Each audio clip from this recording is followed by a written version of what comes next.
Hello friends, तो स्वागत है आप सभी का हमारे YouTube channel KP learning tutorial में। हमने प्रीवियस वीडियो में डिस्कस किया था कि प्रकाश क्या होता है और दूसरे वीडियो में हमने डिस्कस किया था कि प्रकाश का परावर्तन क्या होता है और इन सब बेसिक टर्मिनोलॉजी चीज़ों में हमने दो वीडियो में डिस्कस कर चुके हैं। और इसमें अब डिस्कस करेंगे कि गोलीय दर्पण से प्रतिबिंब बनने के समान रूल कौन कौन से है ना। अब जिन्होंने अवतल दर्पण उत्तल दर्पण के बारे में अगर अच्छे से नहीं पढ़ा है तो हमारे प्रीवियस वीडियो को जाकर अच्छे से देखें, ठीक है। उससे आप लोगों को कॉन्सेप्ट क्लियर होगा कि कनकेव मिरर किसे कहते हैं, कन्वेक्स मिरर क्या होता है।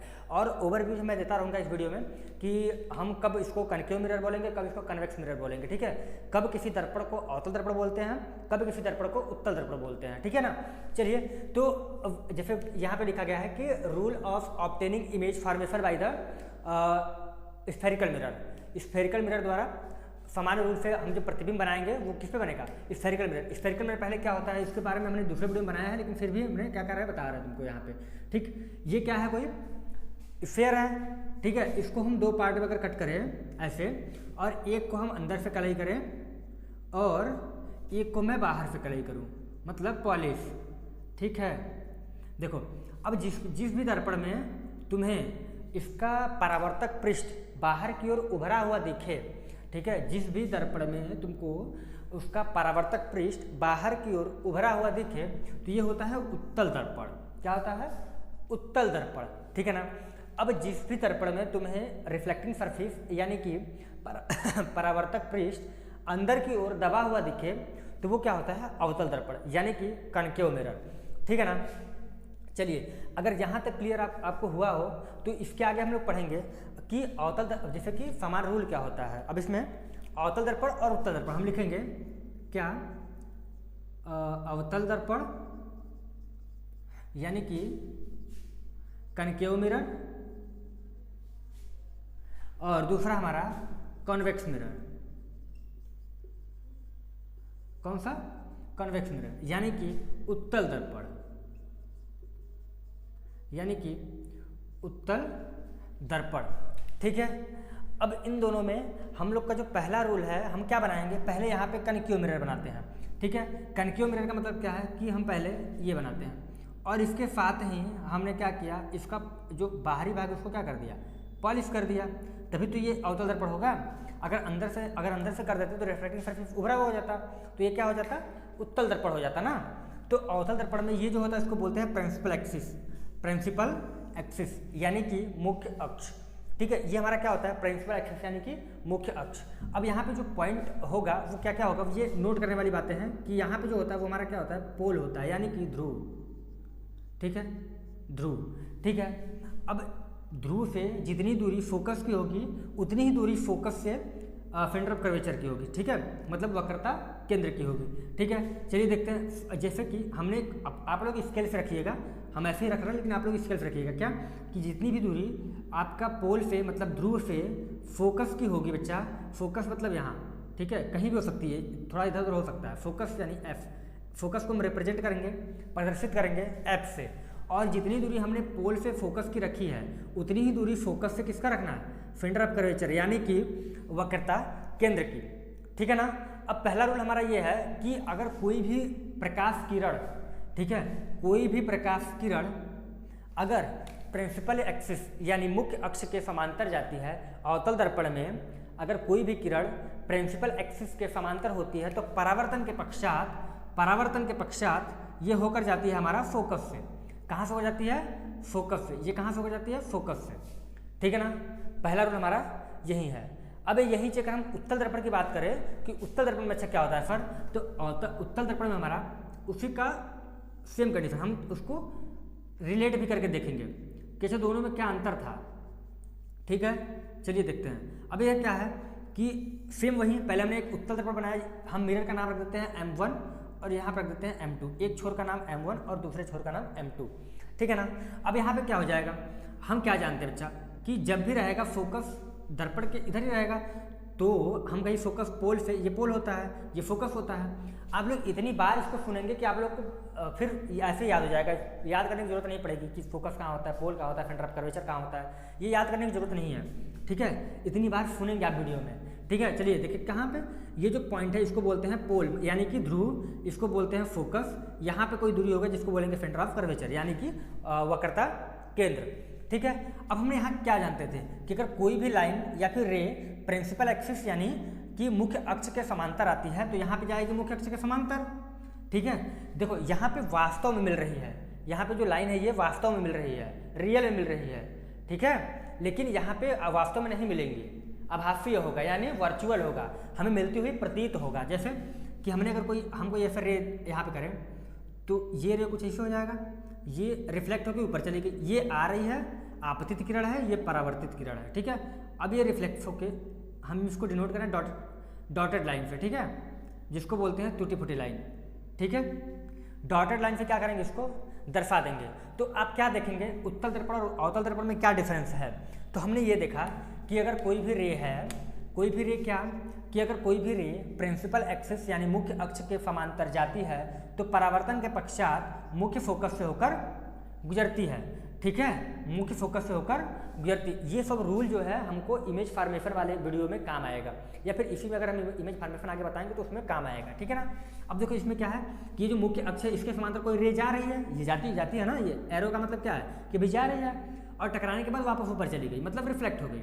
ठीक है, तो ये जब इसको हम इस लाइन को अगर हम आगे बढ़ाएं तो देखेंगे डॉटेड लाइन से तो ये फोकस से होकर जा रही है। इसका मतलब हमको ये पता है कि इसमें रियल में फोकस पे ये जो रे है फोकस पे मिल रही थी, लेकिन ये फोकस पे नहीं मिल रही, मिलती हुई प्रतीत हो रही है।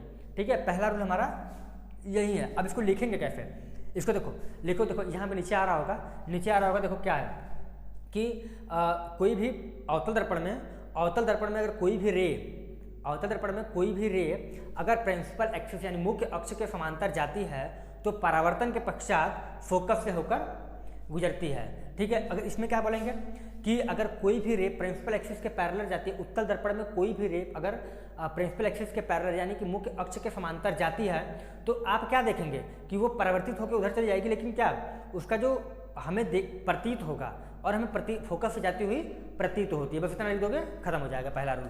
ठीक है, हम इसको इरेज कर देते हैं, आते हैं तो अपने दूसरे रूल पे। ये फर्स्ट रूल था बच्चा ना, ये रूल फर्स्ट था, लिख लीजिएगा, रूल फर्स्ट था ये।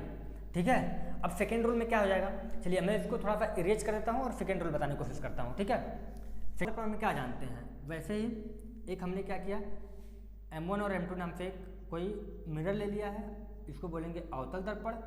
ठीक है, या फिर कनकेव मिरर। ठीक है, इसको बोलेंगे अवतल दर्पण, जिसका हम नामकरण कर देते हैं M1 और इसको रख देते हैं M2। ठीक, अब ये क्या होगा कि ये क्या होता है, प्रिंसिपल एक्सिस होता है ना, पता है हमको क्या होता है, मुख्य अक्ष जिसको बोलते हैं P, मुख्य अक्ष किससे नोट करते हैं, P से। अब P के बाद हमारा जो P से फोकस की दूरी होती है वो होती है F, और F से हमारा जो सेंटर ऑफ कर्वेचर की दूरी होती है उसको C से रिप्रेजेंट करते दर्शाते हैं। ठीक है ना। तो पहले में हमने क्या देखा, पहले में हमने ये देखा कि अगर कोई भी रे प्रिंसिपल एक्सिस यानी मुख्य अक्ष के समांतर जाती है तो परावर्तन के पश्चात फोकस से होकर गुजरती है। ठीक है, दूसरा में हम क्या देखेंगे, अगर कोई भी रे हमारी फोकस से अगर होकर जाती है, कोई भी आपतित किरण फोकस से आपतित होती है तो परावर्तन के पश्चात वो मुख्य अक्ष के क्या हो जाएगी, समांतर हो जाएंगी। ठीक है ना, मुख्य अक्ष के क्या हो जाएगी, समांतर हो जाएगी।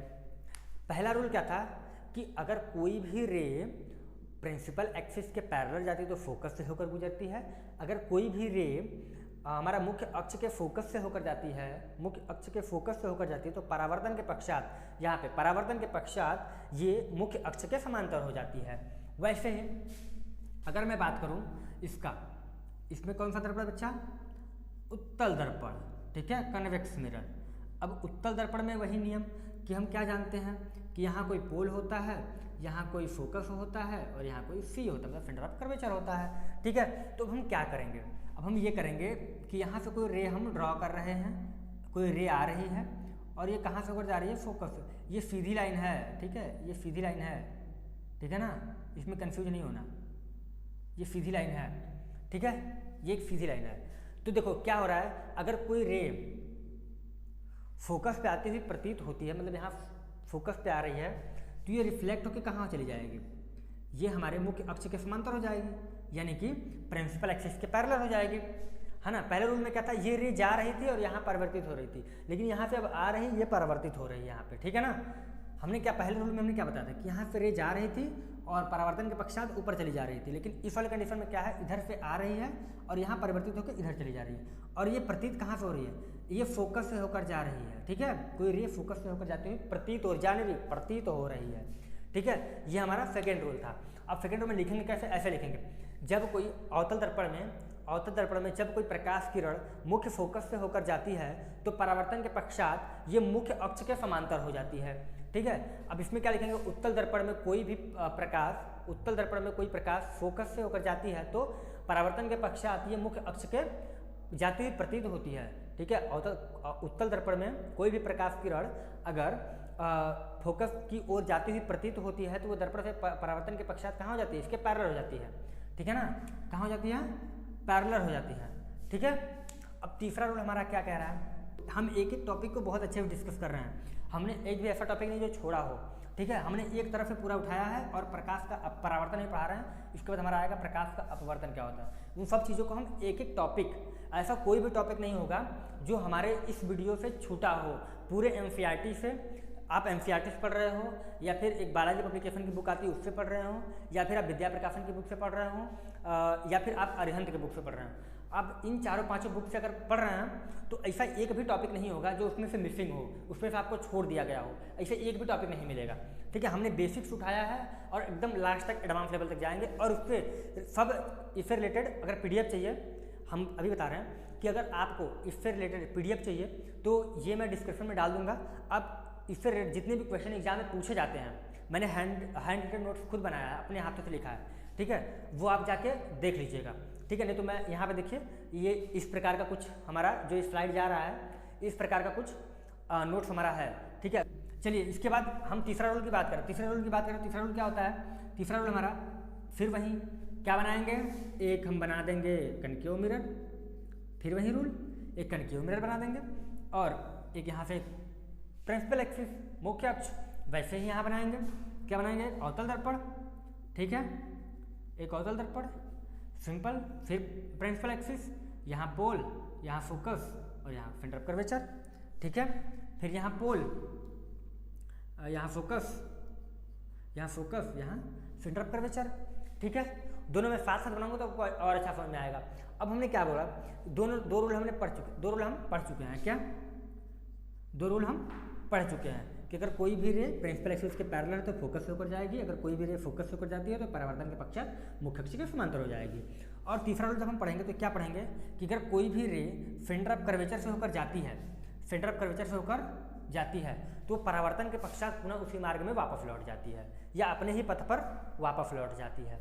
वैसे ही सेम कंडीशन यहाँ है बच्चा कि अगर हम ये बोलें कि अगर कोई भी रे सेंटर ऑफ कर्वेचर पे जा रही है, ठीक है, तो ये एक्चुअल में इसके आगे जाती नहीं है, जाती हुई क्या हो रही है, प्रतीत हो रही है। ठीक है, ये रे जा रही है इधर से, फिर ये रे वापस चली आएगी। ठीक है, ये रे फिर वापस चली आएगी। ठीक है, इसका मतलब यही है कि हमारा क्या कर रहा है कि कोई भी रे अगर यहाँ से सेंटर ऑफ कर्वेचर से होकर जा रहा है तो ये परावर्तन के दर्पण से परावर्तन के पश्चात पुनः उसी मार्ग में वापस लौट जाएगा। ठीक है, यहाँ भी वही है कि अगर कोई भी रे, कोई भी प्रकाश किरण वहाँ से वक्रता केंद्र की ओर तरफ जा रही है तो परावर्तन के पश्चात उसी मार्ग में वापस लौट जाती है, लेकिन जाती हुई क्या हो रही है, प्रतीत हो रही है। ठीक है, आई होप यहाँ तक चीज़ आपको बहुत अच्छे से समझ में आया होगा।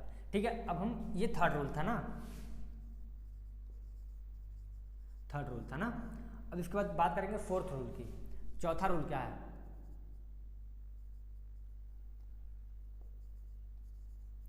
फोर्थ रूल की बात करेंगे।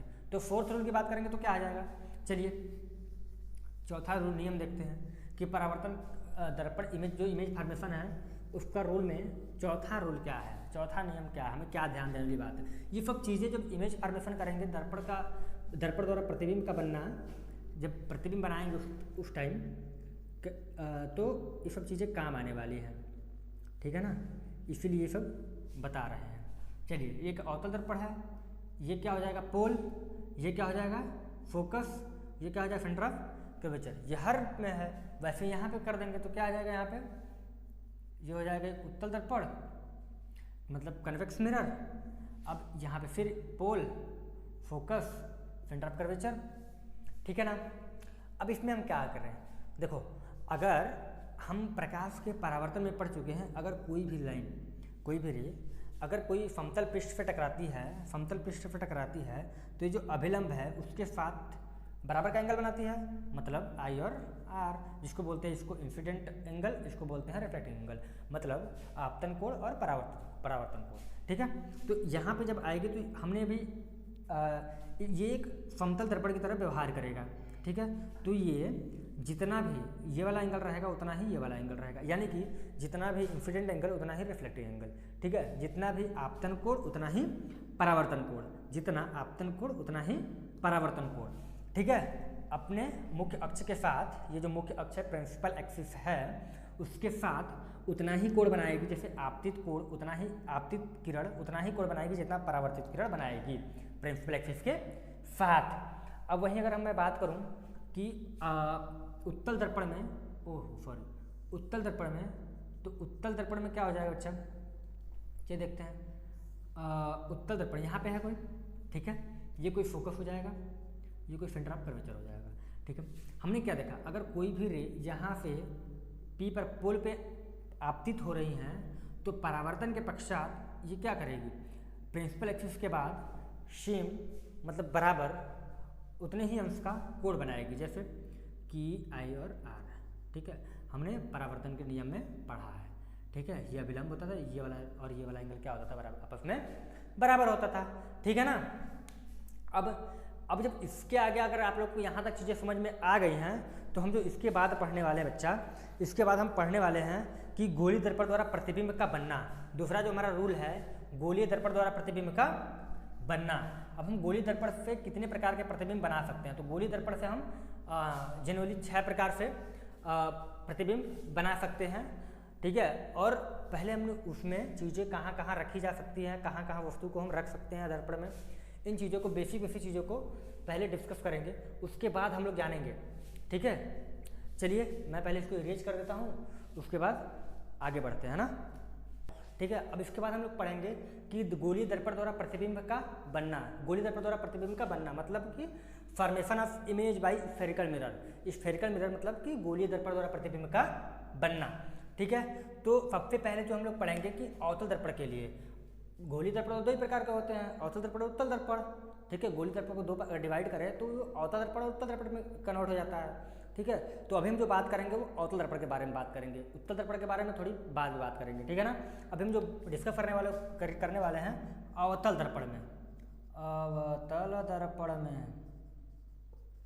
अवतल दर्पण में अभी जो हम बात करेंगे अवतल दर्पण के लिए। ठीक है, तो अवतल दर्पण का इमेज जो है कैसे बनाते थे हम लोग, पहला रूल।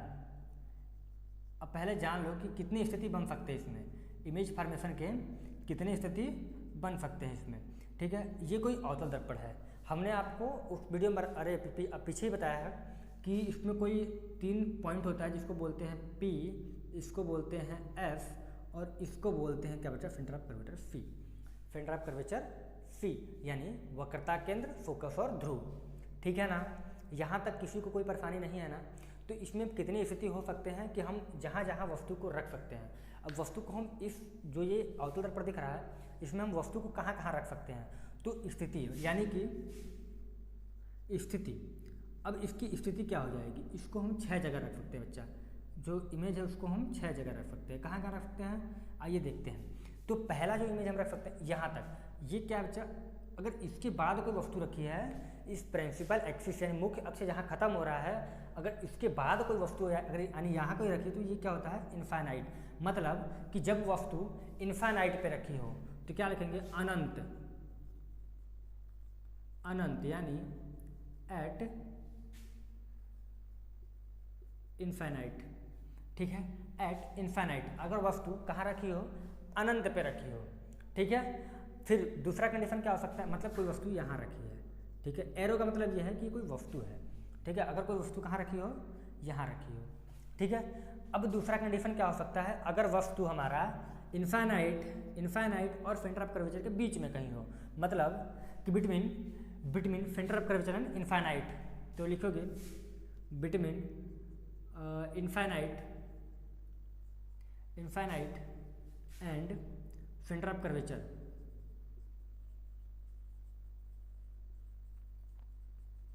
सेंटर ऑफ कर्वेचर ठीक है ना, सेंटर ऑफ कर्वेचर, यानी कि सेंटर ऑफ मतलब कि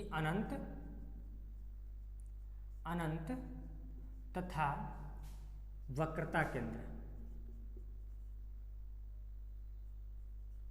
वक्रता केंद्र के बीच में रखा हो।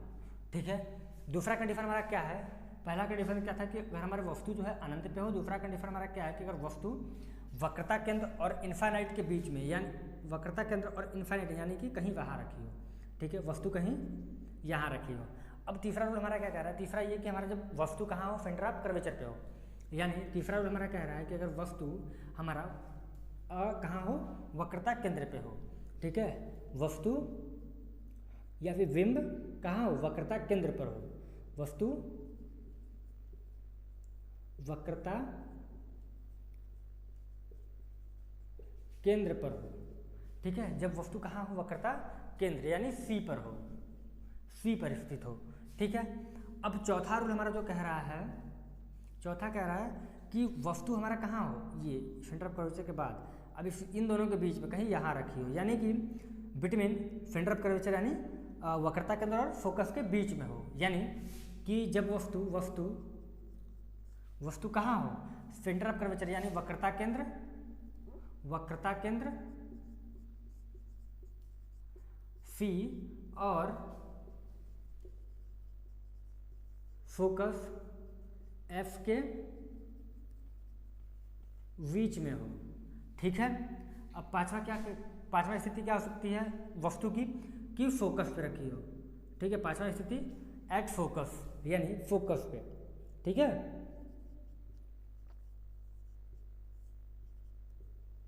फोकस पर कहाँ रखी वस्तु, एफ यानी फोकस पर। ठीक है, अब जो इसके बाद वाली स्थिति होगी वो क्या होगी, फोकस और पोल के बीच में, यानी फोकस और ध्रुव के बीच में कहीं रखी हो। फिक्स कंडीशन क्या है कि हमारा जो वस्तु है वो कहाँ रखी हो, फोकस और ध्रुव के बीच में।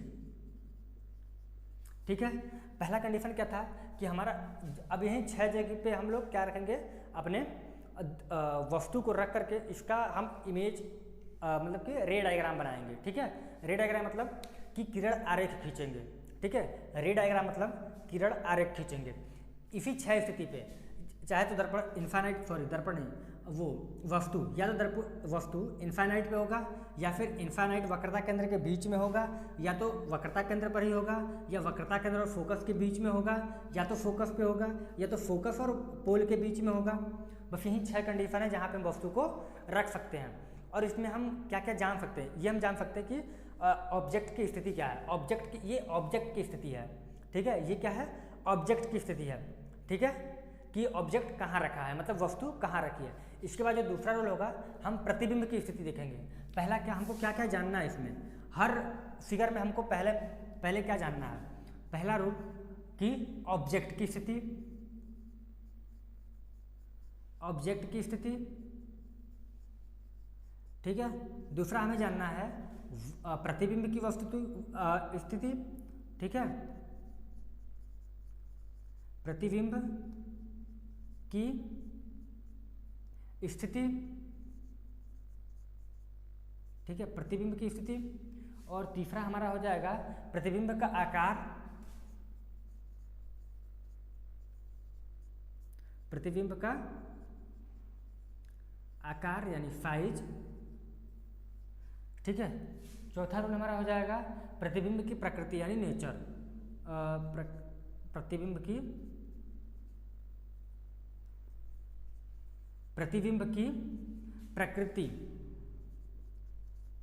प्रकृति यानी नेचर,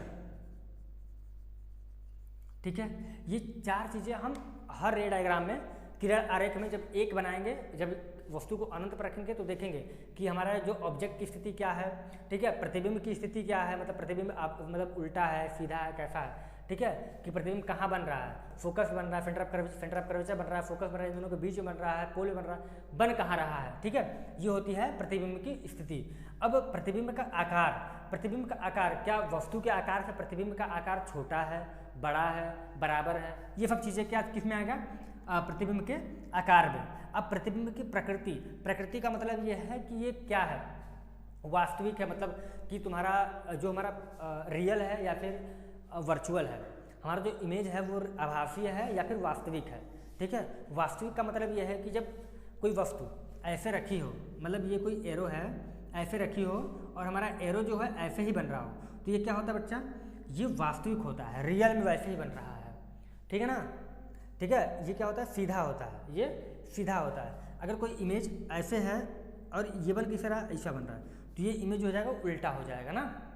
ठीक है, अब आभासीय और सॉरी हाँ आभासीय मतलब वर्चुअल और रियल, वर्चुअल और रियल को कैसे डिफाइन करेंगे, कब किसी भी इमेज को कब हम वर्चुअल बोलेंगे, कब रियल बोलेंगे। तो किसी भी इमेज को वर्चुअल बोलने के लिए हम क्या करें कि जैसे हमारा वस्तु अगर यहाँ रखा हो तो कहीं मिलता हुआ प्रतीत हो रहा हो। ठीक है, और हमारा इमेज कहाँ बनता है, जहाँ पे दो लाइन, दो रे आपस में इंटरसेक्ट करती हैं, हमारा इमेज वहीं पे बनेगा। ठीक है, अब हम लेकर चलते हैं स्थिति पहला, फर्स्ट स्थिति क्या लेकर चलेंगे, ये जब हमारे ये मिटा पहले इरेज कर देते हैं और हम ये लेकर चलेंगे, जब वस्तु कहाँ रखा हो, अनंत पे रखा हो। यह नोट कर लीजिएगा, यही हम वस्तु को कहाँ रखेंगे, पहले हम वस्तु को अनंत पर रखेंगे, फिर रखेंगे इन्फाइनाइट वक्रता केंद्र के बीच में रखेंगे, फिर हम खुद वस्तु को कहाँ रखेंगे, वक्रता केंद्र पर रखेंगे, और फिर उसके बाद फोकस और वक्रता केंद्र के बीच में रखेंगे, फिर वस्तु को फोकस पे ही रखेंगे, उसके बाद वस्तु को कहाँ रखेंगे, वस्तु को ध्रुव और फोकस के बीच में रखेंगे ना। हम इन सब पॉइंट पे वस्तु को रखेंगे अवतल दर्पण में। उत्तल दर्पण में दो ही कंडीशन होते हैं बच्चा, या तो हम इन्फाइनाइट पर रख सकते हैं या फिर ध्रुव और इन्फाइनाइट के बीच में रख सकते हैं, दो ही कंडीशन उसमें होते हैं। अब हम इसको नहीं मिटा रहे, यहीं पे लिख देंगे कि हमारा जो इमेज है वो कैसा बन रहा है। जैसे कि ये हमारा क्या, अच्छा कोई अवतल दर्पण है ना, ये क्या है, कोई अवतल दर्पण है, यहाँ तक चीज़ें समझ में आ ही रही होंगी। और इसके बाद हम कोई ऐसे रे खींचते हैं। हमने एक चीज़ आपको बताया है कि जितना भी आप लोग स्केल से माप के रखिएगा कि गलत ना हो, आप लोग इसके जितना पोल से फोकस की दूरी मान लो अगर 5 सेंटीमीटर 10 सेंटीमीटर है, तो फोकस से भी जो सेंटर ऑफ कर्वेचर की दूरी होगी वो 5 या 10 सेंटीमीटर होगी। आप डिपेंड करता है, टोटली डिपेंड करता है आप पे कि आप कितना मानते हैं इसको। मैं ऐसे ही मान लेता हूँ कि मान लो इतना है फोकस, यहाँ पे फोकस मान लिया, तो इतनी दूरी पे मैं यहाँ पे सेंटर ऑफ कर्वेचर मान लेता हूँ सी। ठीक है, फर्स्ट कंडीशन में क्या है कि हमने क्या बताया, पहला स्थिति फर्स्ट, लिख लो स्थिति फर्स्ट, पहला स्थिति फर्स्ट। ठीक है, पहला स्थिति क्या लिखेंगे, पहले हेडिंग लिख लीजिएगा, जब वस्तु अनंत पे रखी हो, जब वस्तु अनंत पर रखी हो, जब वस्तु कहाँ रखी हो, अनंत पे रखी हो, तब क्या करेंगे, जब वस्तु कहाँ रखी हो, अच्छा अनंत पे रखी हो, तब देखो मान लो ये कोई वस्तु है, ठीक है, ये कोई वस्तु है। अच्छा मैं इसको थोड़ा छोटा बना लूँ तो और अच्छा समझ में आएगा। हमने क्या बताया था कि यहाँ जो इंड है, इंड के इधर भी कोई भी वस्तु रखा है तो वो इनफाइनाइट होता है ना, वो क्या होता है, इनफाइनाइट होता है, अनंत होता है। अब मैं यहाँ पे कोई ऐसा रेखित, अब हम क्या जानते हैं कि अगर पहला रूल हमारे इमेज फॉर्मेशन जो पढ़ रहे थे, रूल पढ़ रहे थे इसका, इसमें पहला रूल क्या था कि अगर कोई भी रे प्रिंसिपल एक्सिस के पैरेलल जाती है, अगर कोई भी रे प्रिंसिपल एक्सिस के पैरेलल जाती है तो वो परावर्तन के पश्चात फोकस से होकर जाती है, पढ़े थे। ठीक है, वैसे ही हम यहाँ से भी लेकर जाएंगे कोई रे को। अब ये हम क्या जानते हैं कि कोई भी रे अगर प्रिंसिपल एक्सिस की ये पैरेलल है तो ये कहाँ से होकर जाएगी, इसको थोड़ा छोटा कर लेते हैं। ठीक है, कहाँ से होकर जाएगी, ये आपतित किरण, ये परावर्तित किरण। ठीक है, ये फोकस होकर गई थी, तो ये वाली रे भी कहाँ है, ये तो पैरेलल है, हम इसको नाम रखते हैं ए बी। ठीक है, ए बी, तो ये जो होकर जाएगी कहाँ से होकर जाएगी, ये कुछ यहाँ से ऐसे होकर जाएगी। ठीक है, ठीक है ना, ये फोकस से होकर जाएगी, ये कहाँ से होकर जाएगी, अच्छा फोकस से होकर जाएगी इस पॉइंट से। ठीक है, तो अब हम आते हैं कि हमारा जो इमेज हो, इमेज की स्थिति कैसी है कि वो कहाँ रखा गया है, वस्तु रखी गई है अनंत पे। ठीक है, अब प्रतिबिंब की स्थिति क्या है, फोकस कहाँ बन रही है, फोकस पर, तो इसको लिखोगे प्रतिबिंब की स्थिति में एफ पर, मतलब फोकस पर। ठीक है, अब प्रतिबिंब का आकार क्या है, तो अत्यधिक छोटा, अत्यधिक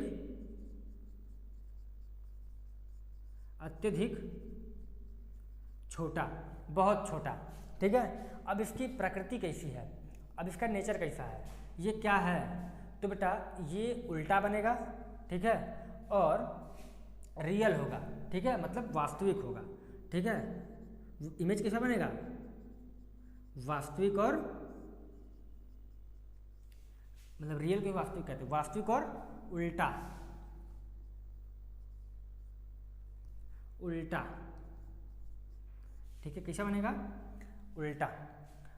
ये हमारा जो पहला रूल था हो गया खत्म। अब यहाँ पे हम दूसरा कंडीशन में क्या जानते थे कि हम जो ये हमारा जो वस्तु है उसको कहाँ रखेंगे? इनफाइनाइट और वक्रता केंद्र के बीच में रख देते हैं। इसी चीज़ को कहाँ रखेंगे बच्चा? वक्रता केंद्र और इनफाइनाइट के बीच में। जैसे कि हम क्या कर रहे हैं, चलो इसको मिटा देते हैं, यहाँ पे लिखते हैं ऐसे कि हमने जब वस्तु को कहाँ रखा, यहाँ कोई फोकस और यहाँ कोई सी, ठीक है, यहाँ कोई सी, ठीक है, ठीक है ना। अब हम क्या करेंगे?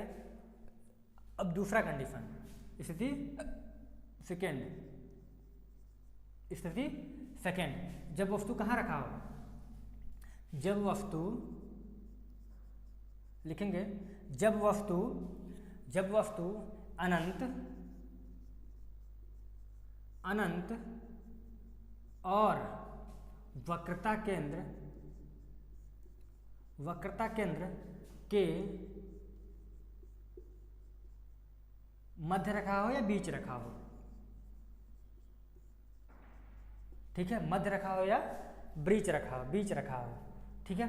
तो देखो अब इसमें क्या, हमने कोई इमेज यहाँ पे रख दिया है, ये इमेज नहीं, सॉरी, वस्तु, हमने कोई वस्तु यहाँ पे रखा है। तो हम क्या जानते हैं कि अगर कोई भी रे इसके शीर्ष से होकर जाएगा, ठीक है, इसके शीर्ष से होकर जाएगा, हम इसका नाम भी रखते हुए चलेंगे, पहले में रख लीजिएगा M1 और M2। इस एक्सिस को मान लेते हैं X1 और इस एक्सिस को मान लेते हैं X2। इस दर्पण को वस्तु को मान लेते हैं A और इसको मान लेते हैं B, ठीक है, इसको मान लेते हैं A, इसको मान लेते हैं B। अब किसी वस्तु के शीर्ष A से कोई किरण जा रही है और किसके पैरेलल है? ये प्रिंसिपल एक्सिस यानी मुख्य अक्ष के समांतर है, ठीक है ना।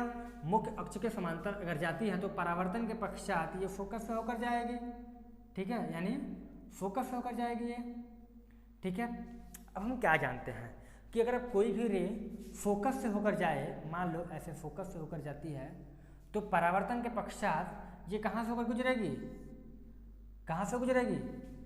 कहीं से नहीं, ये हो जाएगी हमारे मुख्य अक्ष के समांतर, पैरेलल, ठीक है। मतलब ये कौन सी रे है? Incident ray. ये कौन सी है? रिफ्लेक्टिंग रे। ये इंसिडेंट रे, ये रिफ्लेक्टिंग रे, ठीक है ना। ये चीज़ें समझ में आ रही हैं। अब हमने क्या बताया था कि जहाँ भी तुमको दो लाइन आपस में इंटरसेक्ट या काटती हुई दिखे, वो क्या बन जाएगा? वो वस्तु का प्रतिबिंब बन जाएगा। यानी यहाँ पे ए ऊपर था, यहाँ पे ए क्या हो गया? नीचे हो गया, ए डैश हो जाएगा, ये यहाँ पे बी डैश हो जाएगा, ठीक है। ये हमारा रे डायग्राम हो गया इसका, किसका? दूसरे कंडीशन में, जब वस्तु कहाँ रखा हो? अनंत और वक्रता केंद्र के बीच में। तो उसमें क्या क्या स्थिति आ सकती हैं? ऑब्जेक्ट की स्थिति क्या है? ऑब्जेक्ट की स्थिति यह है कि वो वस्तु जो है इनफाइनाइट और वक्रता केंद्र के बीच में रखी है। जैसे ये हमने लिखा है कि जब वस्तु वक्रता केंद्र और अनंत के बीच में रखी हो। और दूसरा क्या? प्रतिबिंब की स्थिति क्या हो जाएगी? वो कहाँ बन रहा है? Between focus and centre of curvature के मध्य बन रहा है ना। तो क्या लिखेंगे कि जब इसमें हमारा जो इमेज है वो कहाँ बन रहा है? सेंटर ऑफ कर्वेचर और फोकस के बीच में। इसको लिखेंगे फी और एफ के बीच में, ठीक है, एफ और एफ के बीच में। अब बताओ मुझे कि प्रतिबिंब का आकार, साइज क्या है? हमारा वस्तु के आकार से छोटा है कि बड़ा है? तो बिल्कुल छोटा है। क्या है? छोटा है। लिखेंगे छोटा है, ठीक है। जो प्रतिबिंब का आकार है वो वस्तु के आकार से छोटा है ना, तो लिख दिए छोटा है। अब लिखेंगे प्रतिबिंब की प्रकृति क्या है, मतलब नेचर क्या है इसका? ये उल्टा है, आभासीय है, वर्चुअल है, कैसा है? ठीक है, वास्तविक है कि मतलब कि तुम्हारा वर्चुअल है या फिर रियल है? वास्तविक या आभासीय? तो बेटा ये वास्तविक है, रियल है। ये दो लाइन है तुमको रियल में काटती हुई दिख रही हैं, ठीक है। अगर ये कहीं यहाँ काटती हुई या फिर डॉटेड लाइन होता तो ये क्या होता? ये वर्चुअल होता, ठीक है, मतलब कि आभासीय होता, ठीक है। ये क्या है? वास्तविक है। तो क्या लिखेंगे? वास्तविक एवं उल्टा, ठीक है। प्रतिबिंब की स्थिति कैसी है? प्रकृति कैसी है? प्रतिबिंब की प्रकृति मतलब नेचर कैसा है, ये प्रतिबिंब जो है वास्तविक है और उल्टा है। ठीक है, अब आते हैं नेक्स्ट पे। तीसरा रूल हमारा क्या कह रहा है, थर्ड रूल। आइए थर्ड रूल देखते हैं बच्चा। थर्ड, जब वस्तु हमारा कहाँ रखा हो, सेंटर ऑफ कर्वेचर पर रखा हो। ठीक है, जब हमारा वस्तु कहाँ रखा बच्चा, सेंटर ऑफ कर्वेचर पर रखा हो, यानी कि वक्रता केंद्र पर रखा हो। जब वस्तु हमारा वक्रता केंद्र पर रखा हो, जैसे ये चीजें, अब यहाँ पे कोई वक्रता केंद्र, यहाँ कोई फोकस। ठीक है, अब हम वस्तु को कहाँ रख रहे हैं बच्चा, वक्रता केंद्र यानी सी पे। ठीक है ना, हमने कहाँ रखा, सी पे। अब देखो, अब हम क्या जानते हैं कि इसके सिर्फ से कोई एक रे निकलेगी जो परावर्तन के पश्चात कहाँ से होकर जाएगी, फोकस से। ठीक है, अब यहाँ पे एक चीज तुम याद कर सकते हो, जब तक हमारा ये वस्तु फोकस तक नहीं आ जाता तब तक ये सब रे हमारा जो क्या जाएगा, पैरेलल ही जाएगा। जैसे कि अब यहाँ पे देखो, पहले ये पहला रे हमको इसको मान लेते हैं ए और इसको मान लेते हैं बी, इस पॉइंट को। ठीक है, प्रतिबिंब के साइज को मान रहे हैं, इस बिंदु को नहीं। बिंदु का नाम तो सेंटर ऑफ कर्वेचर है ही, हम वस्तु कहाँ रखे हैं, सेंटर ऑफ कर्वेचर पर रखे हैं। ठीक है ना, और जो लेकिन प्रतिबिंब ये जो साइज है, मतलब ये कोई वस्तु है तो हमने वस्तु का साइज उसके शीर्ष को ए से रिप्रेजेंट किया है और इसके बेस को बी से रिप्रेजेंट किया है। ठीक है ना, तो अब देखेंगे क्या होगा। ये तो हमारा जो प्रिंसिपल एक्सिस है, जिसको क्या बोलते हैं बच्चा, एक्स डैश और x2 से, ये m1 m2 है ही, वो पहले वाले में था, दूसरे वाले में था, तीसरे वाले में रहेगा। थर्ड रूल क्या कह रहा है कि जब वस्तु हमारा कहाँ रखा हो, सेंटर ऑफ कर्वेचर पर रखा हो, तो एक रे तो इसके पैरेलल निकलेगी जो परावर्तन के पश्चात मुख्य फोकस से होकर चली जाएगी, लेकिन जो दूसरी रे होगी वो तो फोकस से होकर जाएगी ना, वैसे फोकस से होकर जाएगी। तो अब क्या देखेंगे कि ये जो आएगी हमारा जो ये इसके पैरेलल हो जाएगी, ऐसे समझ आ रही चीज़ें। अब आप क्या देखोगे, आप ये देखोगे कि हमारा जो इंटरसेक्ट लाइन है ये प्रतिबिंब क्या हो जाएगा, एकदम बराबर हो जाएगा, सेम बराबर रहेगा। ठीक है, जितना बड़ा हमारा प्रतिबिंब बनेगा उतना ही बड़ा हमारा क्या रहेगा, वस्तु रहेगा। अगर वस्तु कहाँ रखी हो, सेंटर ऑफ कर्वेचर पर रखी हो। जैसे हमने क्या बोला कि अभी प्रतिबिंब की स्थिति यहाँ पे लिख लेना तुम लोग कि जब वस्तु कहाँ रखा हो, सेंटर ऑफ कर्वेचर यानी सी पर रखा हो, जब वस्तु वक्रता केंद्र पर रखी हो या रखा हो, जब वस्तु कहाँ रखा हो, वक्रता केंद्र पर रखा हो यहाँ पे, तब उस कंडीशन में क्या हो जाएगा कि हमारा जो यहाँ से दो रे निकलती है हमेशा, तो पहली रे जो है वो हमारे प्रिंसिपल एक्सिस के पैरेलल होती है, तो परावर्तन के पश्चात फोकस होकर चली जाती है, और जो दूसरी रे होती है वो फोकस से होकर जाती है, तो परावर्तन के पश्चात कहाँ से होकर जाती है, मुख्य फोकस होकर चली जाती है।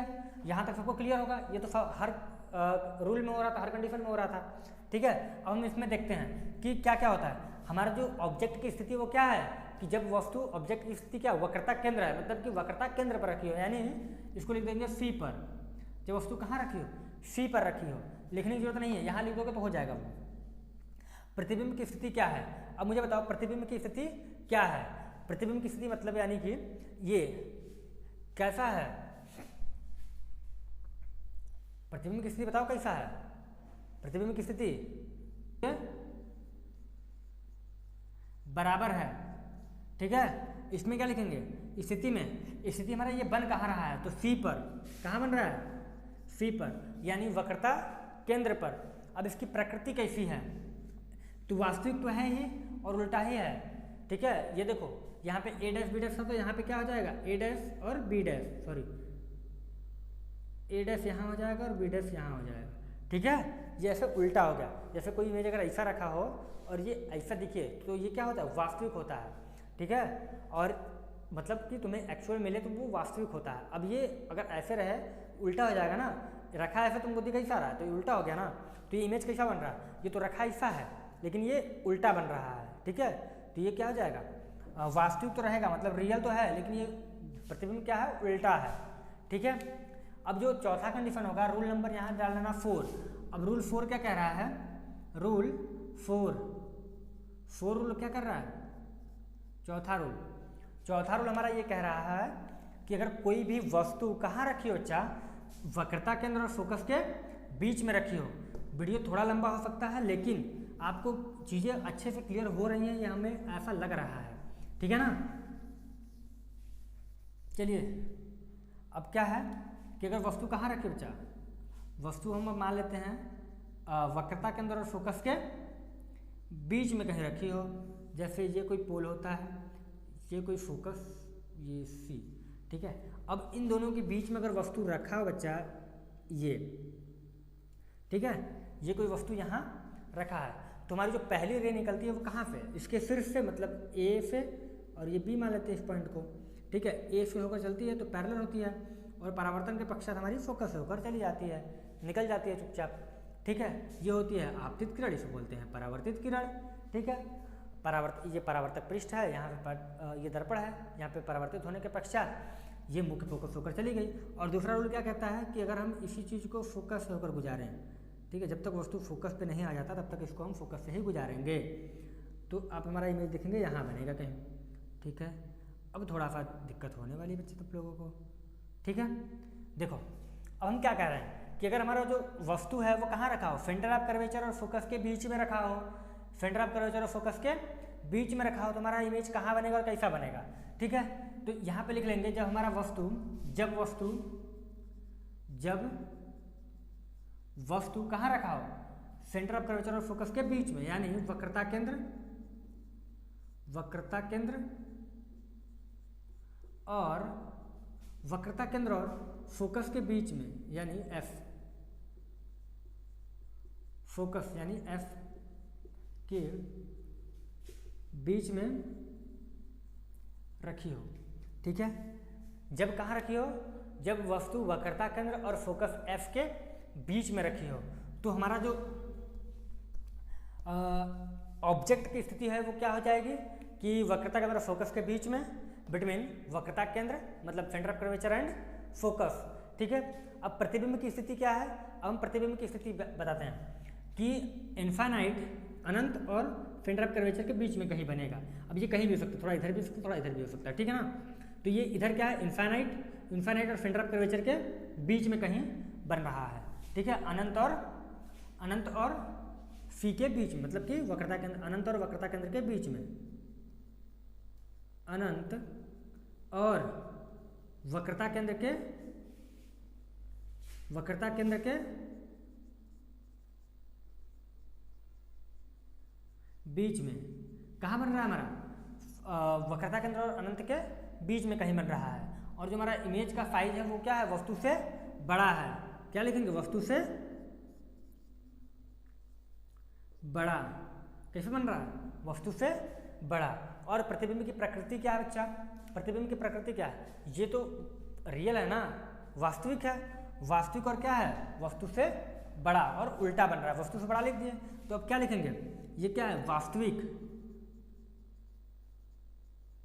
वास्तविक और वस्तु से बड़ा, यानी उल्टा बन रहा है। देखो ये उल्टा ना, यहाँ पे क्या हो जाएगा, ए डैश, यहाँ पे बी डैश, ठीक है। वस्तु से बड़ा और उल्टा,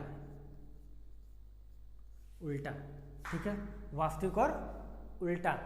अब जो फिफ्थ रूल है, फिफ्थ और सिक्स्थ रूल में आप लोगों को थोड़ा सा दिक्कत होगा, ठीक है। फिफ्थ रूल जो है वो देखो क्या है। फिफ्थ रूल, जब हमारा वस्तु फोकस पर ही रखा हो, यहाँ पे हमने जो आपको पहले रूल बताया था, दो रूल का उपयोग हम कर रहे थे कि जो भी रे, अगर कोई भी रे प्रिंसिपल एक्सिस के पैरेलल हैं तो वो मुख्य फोकस से होकर जाता है। अगर कोई भी रे मुख्य फोकस से होकर जाता है तो परावर्तित के पश्चात ये मुख्य अक्ष के यानी प्रिंसिपल एक्सिस के पैरेलल हो जाती है, ठीक है। ये चीज़ें हमने आपको बताया था। अब इसमें हम लोग पढ़ेंगे चौथा या पांचवा रूल। पांचवा रूल क्या होता है, पांचवा रूल, मान लीजिए कोई प्रिंसिपल एक्सिस है, ये कोई अवतल दर्पण है और इसमें ही ये कोई लाइन हमने खींच दिया ऐसे, तो इसमें कहीं फोकस यहाँ कहीं हो जाएगा और सेंटर ऑफ कर्वेचर कहीं यहाँ हो जाएगा, ठीक है ना। तो अब हम क्या देखेंगे, अब हम ये देखेंगे कि अगर कोई रे हमारा कहाँ रखा हो, कोई दर्पण कहाँ रखा हो, वस्तु फोकस पर ही रखा हो, वस्तु हमारा कहाँ रखा हो, फोकस पर ही रखा हो, तो ये पहला रूल हमारा क्या था कि ये प्रिंसिपल एक्सिस यानी मुख्य अक्ष के समांतर जाएगा और फोकस से होकर निकल जाएगा। यहाँ तक किसी कोई दिक्कत नहीं होनी चाहिए हमारे समझ से, ये हर में करते थे। अब दिक्कत थोड़ा सा यहाँ होगा। अब तुम लोग को हम एक रूल और बताए थे कि अगर कोई भी रे, मान लो अवतल दर्पण में, ये कोई अवतल दर्पण है, इसमें ये कोई पोल एफ और सी, अगर कोई भी रे बच्चा सेंटर ऑफ कर्वेचर से होकर जाता है तो फिर सेंटर ऑफ कर्वेचर से उसी मार्ग में वापस लौट जाता है। ये जानते थे हम लोग ना। तो इसी रूल का यहाँ पे प्रयोग करेंगे क्या, कि अगर कोई भी रे हम यहाँ से डालते हैं ऐसे, ठीक है, तो ये जाती है, तो फिर ठीक है ना, अब यहाँ से कोई डालते हैं ऐसे, अब क्या देखेंगे कि दोनों रे पैरेलल है, एकदम समांतर है, ठीक है। अब ये इधर भी कहीं नहीं, अब इधर के दर्पण के पीछे जाएंगे तो बढ़ाते चले जाएंगे, वो कहीं नहीं कटेगा, और इधर भी कहीं नहीं कटेगा। तो क्या हो जाएगा, ये सेंटर ऑफ कर्वेचर यानी सी और एफ दोनों के देखोगे तो पैरेलल आएगी, यानी कि इसका जो अभी हम स्थिति देखेंगे, अब इसको बढ़ाते जाएं, इधर आगे बढ़ाते तो कोई फर्क नहीं पड़ता, ये पैरेलल ही जाएगा। जब कोई चीज़ पैरेलल होती है तो पैरेलल ही जाएगा, आपस में आगे कटेगा नहीं। तो हम यहाँ पे क्या लिखेंगे कि ऑब्जेक्ट की स्थिति क्या है, जब वस्तु फोकस पर रखी हो, जब वस्तु कहाँ रखी हो, फोकस पर रखी हो, तो हम क्या जानते हैं प्रतिबिंब की स्थिति क्या हो जाएगी, प्रतिबिंब की स्थिति वो कहीं बनेगा ही नहीं, ठीक है, अनंत में बनेगा, लेकिन क्या अनंत पर बनेगा, ठीक है, अनंत पर बनेगा, ठीक है। और क्या जानते हैं, प्रतिबिंब का आकार वस्तु से बहुत बड़ा होगा, ठीक है, वस्तु से लिखेंगे बहुत बड़ा होगा, वस्तु से बहुत बड़ा होगा। और क्या हो जाएगा, इसकी प्रकृति क्या हो जाएगी, ये बनेगा तो वास्तविक है, ठीक है, और रियल है, ठीक है, ये क्या बनेगा, वास्तविक और रियल ही बनेगा। अब लास्ट जो कंडीशन है फिक्स कंडीशन, फिक्स कंडीशन क्या बच्चा, फिक्स कंडीशन आते हैं फिक्स छठे पे आते हैं। तो छठे में क्या जानते हैं कि जब वस्तु कहाँ रखा हो, फोकस और पोल के कहीं बीच में रखा हो, तब इस कंडीशन में हमारा जो इमेज है वो कैसा बनेगा, कहाँ बनेगा और क्यों बनेगा भैया, ठीक है। चलिए देखते हैं क्या है ये हमारा क्या बच्चा, कोई मिरर है जिसका नाम हम M1 M2 रख देते हैं, हर बार की तरह ऐसे ही हर बार की तरह यहाँ भी रख देते हैं। अब क्या है, ये कोई प्रिंसिपल एक्सिस है, ठीक है, ये कोई क्या है, प्रिंसिपल एक्सिस है, जिसको बोलते हैं पोल, यहाँ पे क्या होता है पोल, और इसको बोलते हैं ध्रुव। यहाँ पे कोई फोकस और उतनी ही दूरी पर यहाँ कोई सेंटर ऑफ कर्वेचर, ठीक है। अब हम क्या जानते हैं, कोई वस्तु कहाँ रखी हो, फोकस और पोल के बीच में कहीं रखी हो, हम मान लिए यहाँ कहीं रखी है ये वस्तु। तो पहला रूल क्या कि जब कोई रे प्रिंसिपल एक्सिस के पैरेलल तो फोकस होकर चली जाती है चुपचाप शांति से ऐसे, ठीक है, ये कहाँ होकर चली जाती है, प्रिंसिपल एक्सिस होकर चली जाती है। अब कोई रे अब इसके पैरेलल जाएगी, मान लो वक्रता केंद्र से होकर जाती है, कोई भी रे अब वक्रता केंद्र से होकर जाएगी, ठीक है, ये सीधी लाइन है, तुम टेढ़ा मत बनाना इसको, ठीक है, ये सीधी है ऐसे। तो अब देखेंगे ये जाएगी और 10 वापस लौट आएगी, है ना, ठीक है, ऐसे ये चीज़ें। अब देखो क्या है, अब इसमें थोड़ा सा चीज़ें कन्फ्यूजन वाली हैं। अब इस चीज़ को लाइन हम अगर आगे बढ़ाए हैं तो देखोगे तो यहाँ कहीं काटेंगे फिर मिल जाएंगे ऐसे, ठीक है, ये रे आपस में यहाँ के मिल जाएंगी। तो इसको हम ये जो लाइन आपस में इंटरसेक्ट कर रही है जिस पॉइंट पे मतलब इसको हम रख दिए ए, यहाँ पे बी, यहाँ पे ए डैश और बी डैश। इन्वर्टर चालू करो तो यहाँ पे क्या रख देंगे ए डैश और बी डैश, ठीक है ना। हमने क्या रखा यहाँ पे ए बी, ये वस्तु था, इसका प्रतिबिंब कहाँ बन रहा है, ये वास्तविक नहीं हो सकता, ठीक है, ये वास्तविक प्रतिबिंब नहीं हो सकता, ये क्या हो जाएगा, आभासी हो जाएगा, ठीक है। जैसे अब हम थोड़ा सा इस चीज़ों को ध्यान देते हैं, ऑब्जेक्ट की स्थिति क्या है, जब वस्तु कहाँ रखी है, फोकस और पोल के बीच में रखी है। अब प्रतिबिंब की स्थिति क्या है, यहाँ पे लिख लेना तुम लोग, जब वस्तु फोकस और जब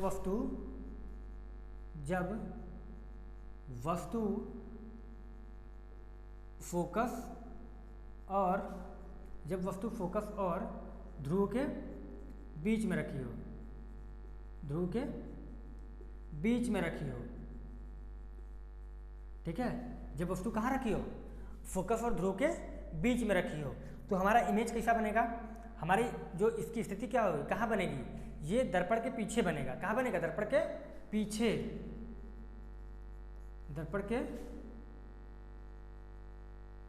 पीछे बनेगा, ठीक है, दर्पण कहाँ बनेगा, पीछे बनेगा।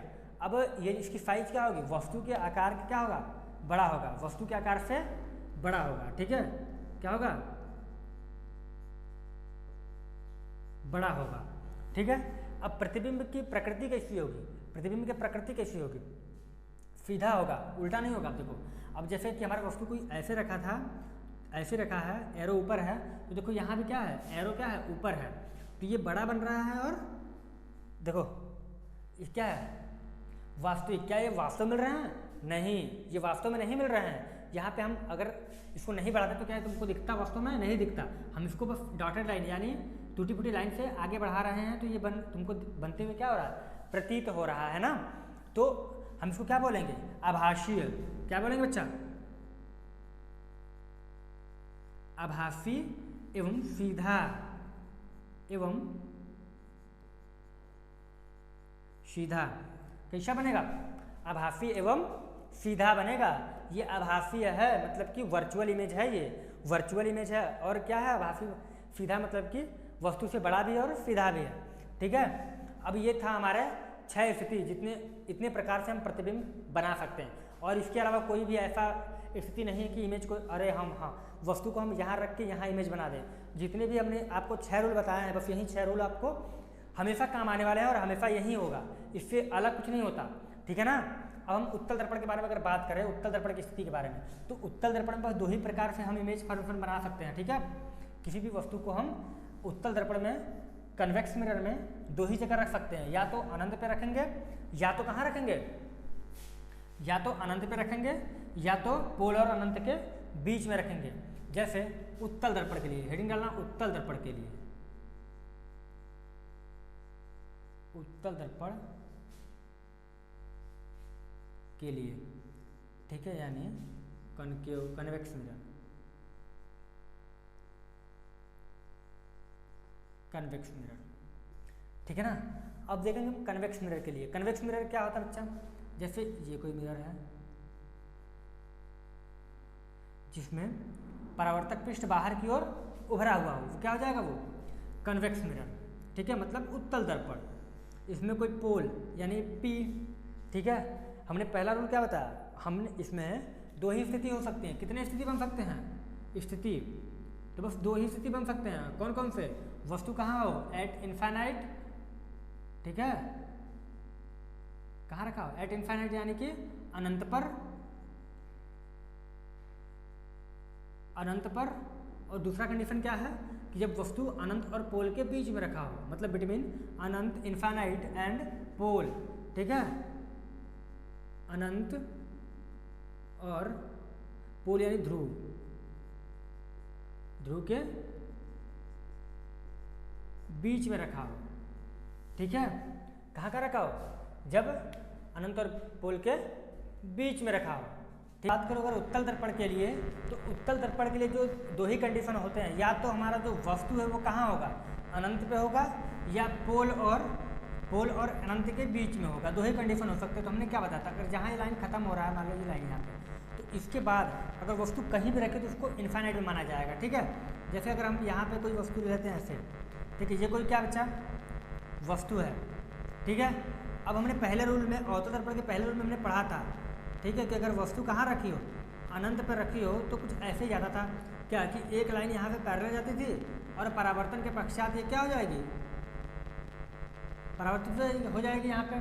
ठीक है, ये परावर्तित किरण है, ये आपतित किरण है। ठीक है, ऐसे ही अच्छा, अगर यहाँ से कोई रे जाती है तो ये भी परावर्तित हो जाएगी इधर। ठीक है, परावर्तित हो जाएगी। अब हम इधर क्या जानते हैं, इधर कोई फोकस होगा कहीं यहाँ, ठीक है, ये कोई फोकस और यहाँ कोई सेंटर ऑफ अट्रैक्शन यानी सी। तो देखो अब हमने क्या बोला कि अब कोई भी रे अगर प्रिंसिपल एक्सिस के पैरेलल आ रही है, अगर कोई भी रे प्रिंसिपल एक्सिस के पैरेलल आ रही है, तो ये परावर्तन के पश्चात कहाँ से जाती प्रतीत होती है। अगर हम इसको डॉटेड लाइन से मिलाएं ऐसे, ठीक है, ये लाइन एकदम सीधी रहेगी ऐसे, ठीक है, ये कहाँ से जाती प्रतीत हो रही है, फोकस से। ठीक है, अब यहाँ से अगर मैं मिलाऊँ ऐसे डॉटेड लाइन करके, तो ये कुछ ऐसा दिखेगा तुमको। ठीक है, ऐसे ये एकदम सीधी लाइन है, आप लोग स्केल से खींचिएगा, एकदम सीधी लाइन है ये। ठीक है, अगर डॉटेड लाइन मिलाते तो कहाँ मिल रही है, आके फोकस पे मिल रही है। तो मैं इसको क्या कह सकता हूँ, पहले कंडीशन कंडीशन क्या है, स्थिति क्या है, यहाँ पे लिखना है स्थिति। स्थिति फर्स्ट, स्थिति पहला क्या है कि जब वस्तु कहाँ रखा हो, अनंत पर रखा हो, एट इनफाइनाइट। जब वस्तु अनंत पर रखा हो, जब वस्तु कहाँ रखा हो, अनंत पर रखा हो, ठीक है, जब वस्तु अनंत पे रखा हो। तो देखो ये वस्तु कहीं अनंत पे रखी है, तो ये क्या अभी प्रिंसिपल एक्सिस के पैरेलल जा रही थी, तो परावर्तन के पश्चात कुछ किरणें यहाँ पे क्या हो गई, परावर्तित हो गई, ठीक है। रिफ्लेक्टिंग सरफेस पे टकराने के बाद, ये परावर्तक पृष्ठ पे टकराने के बाद कुछ जो यहाँ पे रे है वो क्या हो गई, रिफ्लेक्ट हो गई, और कुछ रे जो हमको जाती हुई यहाँ पे क्या होगी, प्रतीत होगी कि कहाँ जाके मिल रही है, फोकस पे मिल रही हैं। ये हमने हर बार पढ़ा है। तो हम क्या जानेंगे कि जो ऑब्जेक्ट की स्थिति है वो कहाँ है, एट इन्फाइनाइट मतलब कि अनंत पे, और प्रतिबिंब की स्थिति कैसी है बच्चा, प्रतिबिंब कहाँ बन रहा है, तो बन रहा है वो फोकस पर। कहाँ बन रहा है, फोकस पर। लिखेंगे प्रतिबिंब की स्थिति क्या है, फोकस पर, ठीक है, फोकस पे। अब देखो प्रतिबिंब का आकार क्या है, तो अत्यधिक छोटा। हमारा जो ये प्रतिबिंब है इसका आकार क्या है, अत्यधिक छोटा। क्या लिखेंगे, अत्यधिक छोटा। और इसका नेचर कैसा है बच्चा, इसका नेचर कैसा है, अच्छा ये वर्चुअल है या रियल है, तुम लोग को समझ में आ रहा है, ये वर्चुअल है या रियल है।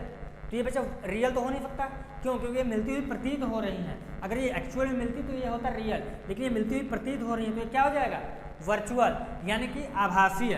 कैसा है ये, आभासीय, आभासीय प्रतिबिंब है। आभासीय और सीधा बनेगा, कैसा बनेगा, सीधा, ठीक है, आभासी एवं सीधा।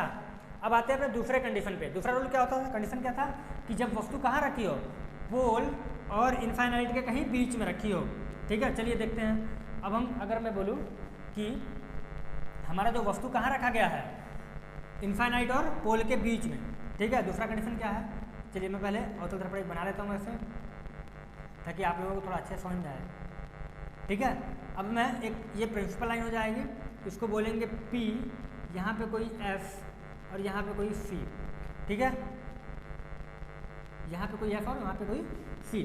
हम क्या जानते हैं, कोई जो हमारी ये रे है वो कहाँ रखी गई है, इनफाइनाइट, अनंत, मतलब ये लाइन के खत्म हो कहीं भी रख सकते हैं। यहाँ पे ये अनंत होता है, इसके अंदर मतलब कि पोल के इधर। अब कहीं मान लो हम यहाँ कोई वस्तु रखे हैं ऐसे, ठीक है, ये कोई वस्तु हम यहाँ रखें, ठीक है, ये कोई वस्तु है। तो हम क्या जानते हैं, पहला रूल कि कोई भी रे प्रिंसिपल एक्सिस के पैरेलल है तो ये क्या हो जाएगी, परावर्तित हो जाएगी इधर, ठीक है। और हमको क्या पता है कि ये फोकस से होती हुई जाती हुई क्या होगी, प्रतीत होगी, ठीक है। अब यहाँ से जब जो दूसरी रे निकलेगी ये यहाँ से निकलेगी, अब ये परावर्तित हो जाएगी यहाँ से, इसी लाइन में यहाँ से जाएगी फिर यहीं से वापस लौट जाएगी। और हम इसको अगर आगे मिलाएं ऐसे तो हमको कहाँ से जाती हुई प्रतीत होगी, सेंटर ऑफ कर्वेचर से, ठीक है, सी से। कहाँ से मिलती जाती है, सी से। तो ये जो जहाँ पे दो लाइन इंटरसेक्ट कर रही है यही पे हमारा इमेज बनता है, तो इसको लिखेंगे ए डैश और यहाँ पे लिखेंगे बी डैश। ये होता था ए और यहाँ पे होता था ए और बी, ठीक है। तो अब हम इसमें क्या कह सकते हैं, इसमें क्या लिख सकते हैं कि ऑब्जेक्ट की स्थिति क्या है, अगर ऑब्जेक्ट को जब वस्तु अनंत और पोल यानी ध्रुव के बीच में रखी हो या रखा हो, ठीक है, जब वस्तु अनंत और ध्रुव के बीच में रखी हो, इनफाइनाइट यहाँ और ये पोल, इसके दोनों के बीच में कहीं ध्रुव के बीच में कोई वस्तु रखा हो, तो इसका इमेज कहाँ बनेगा, तो बनेगा बच्चा, इसकी स्थिति क्या हो जाएगी, प्रतिबिंब की स्थिति पोल और फोकस के बीच में। यहाँ पे क्या लिखेंगे, पोल P मतलब कि ध्रुव और फोकस यानी F, फोकस के बीच में बनेगी, ठीक है, बीच में बनेगी। अब इसका साइज क्या होगा, तो वस्तु से छोटा, क्या लिखेंगे, वस्तु से छोटा, ठीक है, वस्तु से क्या, छोटा। अब इसकी प्रकृति क्या हो जाएगी, अब इसकी प्रकृति क्या बच्चा, आभासी होगा और सीधा होगा, ठीक है ना। आभासी क्यों? क्योंकि ये रियल तो है नहीं, यहाँ पे दो लाइन आपस में मिल तो नहीं रही, मिलती हुई प्रतीत हो रही है ना, तो क्या हो जाएगा ये आभासीय। आभासीय और आभासी और सीधा, ठीक है, आभासी और सीधा, ठीक है। अब यही 6 रूल थे। अब इसके आगे जब हम पढ़ेंगे तो हम पढ़ेंगे एस और आर में रिलेशन, संबंध क्या होता है। जैसे हमने एक फार्मूला पढ़ा है कि फोकस दूरी बराबर क्या होता है 2r, तो r बराबर f/2 होता था ना। अब इस चीज़ को हमने प्रूव करना है कि ये कैसे होता है, ये क्यों होता है, ठीक है। अब इस चीज़ को हमको क्या करना, प्रूव करना है, एस और आर में रिलेशन। फिर हम पढ़ेंगे v, u एंड f में रिलेशन, संबंध, इसमें क्या संबंध है, और f बराबर 2r, इसमें क्या रिलेशन है। इन दोनों को हम एक चैप्टर में डिस्कस करेंगे, ठीक है। अवतल दर्पण के लिए, उत्तल दर्पण के लिए, दोनों के लिए डिस्कस करेंगे हम लोग। और एक में करेंगे अवतल दर्पण उत्तल दर्पण के लिए एक वीडियो में, और दूसरे वीडियो में करेंगे इसके लिए, ठीक है। अगर आप ऐसे ही, अगर आपको वीडियो का थोड़ा सा भी बढ़िया लगा हो और आपके लिए थोड़ा सा भी अगर सपोर्ट किया हो, आपको लाभ हुआ हो इस वीडियो से, ठीक है, तो प्लीज़ हमारे फैमिली को थोड़ा बढ़ाइए।